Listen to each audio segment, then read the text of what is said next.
তো দেখো বন্ধুরা, এখানে আমি 800 গ্রামের মতো মাংস নিয়েছি। 800 গ্রামস মাংসটা তোমরা যে যেমন পরিমাণে খাবে সেমনি নেবে। 800 নিয়েছি বলে তোমাদের যে 800 নিতে হবে তা নয়, তোমরা 4-5টা শুধু লেগ পিসও নিতে পারো। আমার হাজব্যান্ড আর মেয়ে যেহেতু মাংসটা খেতে বেশি ভালোবাসে, তাই মাংসের পরিমাণটা আমি এখানে একটু বেশি দিয়েছি। আর এখানে আমি নিয়েছি 5টা কাঁচা লঙ্কা আর এই 10-12টা মতো, মানে আমি মাংসর কোয়ান্টিটিতে এটা দিয়েছি, 10-12টা মতো রসুন আর আদার কুচি। এটাকে আমি মিক্সার গ্রাইন্ডারে এখন পেস্ট করে নেব আর এই মাংসটার মধ্যে অ্যাড করব। এই যে নিয়েছি নুন হলুদ আর পেঁয়াজ, রসুন, কাঁচা লঙ্কা আর আদা বাটা। আপাতত এখন এটা আমি পেস্টটা এর মধ্যে মাখিয়ে রাখছি। এরপর দেখো, আমি একটা হাফ লেবু স্কুইজ করে নিগড়ে নিচ্ছি এইটার ওপরে, ঠিক আছে, মাংসটার ওপরে। তোমরা যদি একটু টক ভাবটা বেশি খেতে চাও আর একটু দিতে পারো, খুব বেশি টক হয়ে গেলে ভালো লাগবে না। তো আমি এই হাফ লেবু ভালো করে নিগড়ে মাংসটার ওপরে দিয়ে দিলাম। এরপরে দেব 2 চামচ নুন, যাতে মাংসগুলোর মধ্যে ভালোভাবে নুন ঢোকে। 2 চামচ নুন দিয়ে দিলাম। এরপরে এখানে আমি দেব 2 চামচ হলুদ গুঁড়ো, যাতে কালারটা ভালো আসে। 2 চামচ হলুদ গুঁড়ো দিয়ে দিলাম।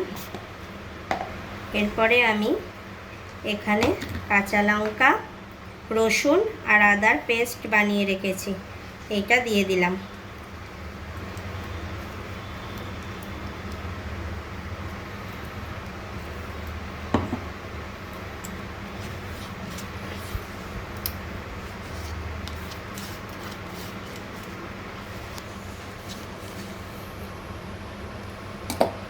এরপরে আমি এখানে আমুলের মাস্তি দইটা ব্যবহার করছি, এটাই পেয়েছি।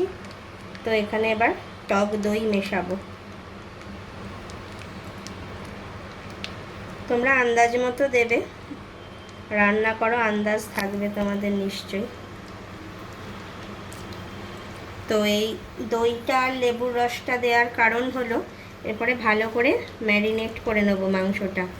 কারণ হলো মাংসটা খুব সফট হয়ে যাবে, আর যেহেতু মানে হিটে রান্না হবে, তো মাংসটা সফট হয়ে গেলে ওই হিটেতেই হয়ে যাবে আর কি, বেশি ওভার কুক করার দরকার নেই। ভালো করে এবার ম্যারিনেটটা করে নেব। তাহলে এখানে পড়েছে লেবু, টক দই, আদা, রসুন, কাঁচা লঙ্কার পেস্ট, নুন আর হলুদ। আর মাংসটাকে তো প্রথমে ধুয়ে ওয়াশ করে নিয়েছি। এরপরে এটা ভালো করে মেখে, অনেকে আধ ঘন্টা রাখে, কিন্তু আমি 1 ঘন্টা রাখবো। বেশ ভালোভাবে মাখিয়ে নিয়ে 1 ঘন্টা মতো রাখবো। তাহলে কি হবে, এই লেবুর রস, দইয়ের যে ফ্লেভারটা ভালোভাবে মাংসর মধ্যে ঢুকে যাবে, নুনটাও ভালোভাবে ঢুকে যাবে।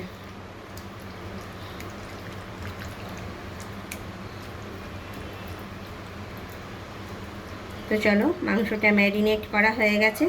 এরপর ঢাকা দিয়ে আমি 1 ঘন্টা ফ্রিজের মধ্যে রেস্টে রেখে দেবো। এরপরে দেখো, কাপে আমি একটু স্যাফরন বা কেশর যা বলো নিয়েছি। এরপর এখানে একটু উষ্ণ গরম দুধ অ্যাড করব। দেখতেই পাচ্ছ, এটা উষ্ণ গরম দুধ, এই যে অ্যাড করলাম। এটা বিরিয়ানির কালারটা আনতে আমাদের সুবিধা করবে, ঠিক আছে, একদম ন্যাচারাল কালার, কোনো ফুড কালার ইউজ করছি না। এই যে দেখতেই পাচ্ছ, কেশরগুলো ভেতরে চলে গেছে। আরও ডিপ কালার হবে, আধ ঘন্টা পর একটু নাড়িয়ে নিলেই এটা এর কালার ধরে যাবে। তো তোমরা একটু স্যাফরন জোগাড় করে রাখবে, এভারেস্টের স্যাফরনটা নিও, এটা খুব ভালো। এরপরে দেখুন, এরপরে এখানে India Gate basmati rice long range যে চালটা, সেটা এখানে নিয়েছি 2 কৌটোর মতো নিয়েছি।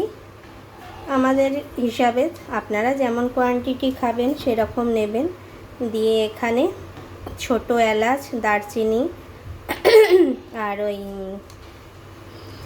লবঙ্গ দিয়ে একটু লেবুর রস আর একটু সাদা তেল এই জলে দিলে রাইসটা বেশ ঝরঝরে হয়। দেখতেই পাচ্ছেন অল্প সাদা তেল দিয়েছি আর অল্প লেবুর রস দিয়েছি, তাতে রাইসটার গন্ধটাও ভালো আসবে। তো এখানে ওভারকুক করব না, এখানে একটু কিচকিচে মতো থাকবে, সেই অবস্থায় আমি চালটা নামিয়ে নেব। আর এখানে যেহেতু বাঙালির আলু ছাড়া চলে না, তাই আলু নিয়েছি। হায়দ্রাবাদি বিরিয়ানিতে আলু লাগে না, আমরা যেহেতু কলকাতায় থাকি, কলকাতায় বিরিয়ানি একটু আলু না হলে চলে না, তো তাই ঘরোয়াভাবে করছি বলে আমি আলুটা অ্যাড করেছি। আর এখানে বেরেস্তা করে নেওয়ার জন্য 4টে বড় সাইজের পেঁয়াজ নিয়েছি। আমার যেহেতু চিকেনের পরিমাণটা একটু বেশি, তাই 4টে বড় সাইজের পেঁয়াজ নিয়েছি। এইটা একটু বেশ মুচমুচে করে ভেজে বেরেস্তা বানাবো, ঠিক আছে। আর এই আলুটা নুন হলুদ দিয়ে আগে তেলে ভালো করে ভেজে নেব। আর আলুগুলো মাঝখানে একটু কাঁটা চামচে করে ফুটো করে দেবেন, তাহলে নুন হলুদটা ভেতরে ভালোভাবে ঢুকে যাবে। তো দেখো এখানে বিরিয়ানির আলুগুলো একদম নুন হলুদ দিয়ে লাল লাল করে ভেজে নিয়েছি। আর এখানে বেরেস্তা করার জন্য পেঁয়াজগুলো ভাজতে শুরু করে দিয়েছি। পেঁয়াজগুলো আমি দিয়েছি 3খানা বড় বড় পেঁয়াজ দিয়েছি। এগুলো কমে অনেকটা খুবই কমে যাবে আর কি, এখন দেখতে এতটা লাগছে, যেই পেঁয়াজটা নরম হয়ে যাবে তখন একদম কমে যাবে। এইগুলো বেশ লাল করে একদম ভেজে নেব। ক্রিস্পি ক্রাঞ্চি করে অনেকটা ভাজলে অনেকটা তেল লাগে, আমি সেই জন্য অল্প তেলেই ভাজি, অত ক্রিস্পি ক্রাঞ্চির দরকার নেই। নরম হলেও কোনো অসুবিধা হয় না টেস্টের। তো এখন বেরেস্তাটা ভেজে নিই, তোমরা দেখতে থাকো।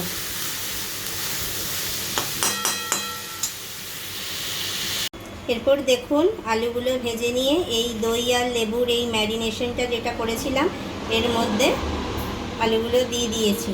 এরপর এই দেরাদুন রাইসটা আস্তে আস্তে করে লেয়ারটা সাজাচ্ছি। এইভাবে আস্তে আস্তে করে লেয়ারটা সাজিয়ে নেব।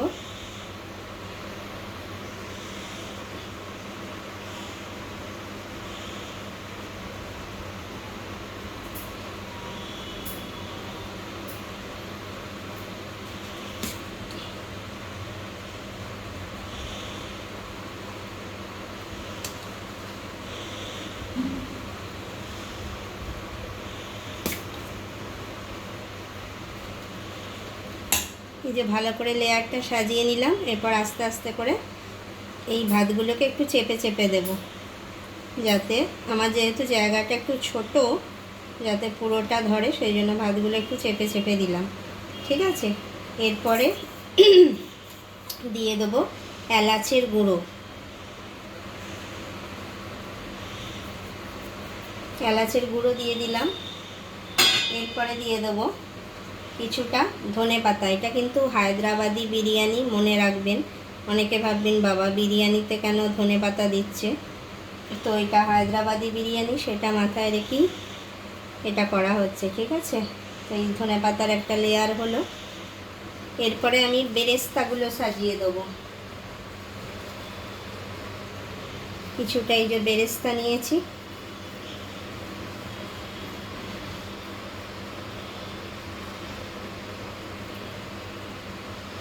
আরও কিছুটা লাগবে।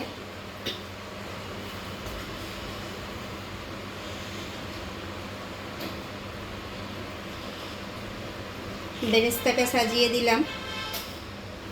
এরপরে এখানে আমি অ্যাড করব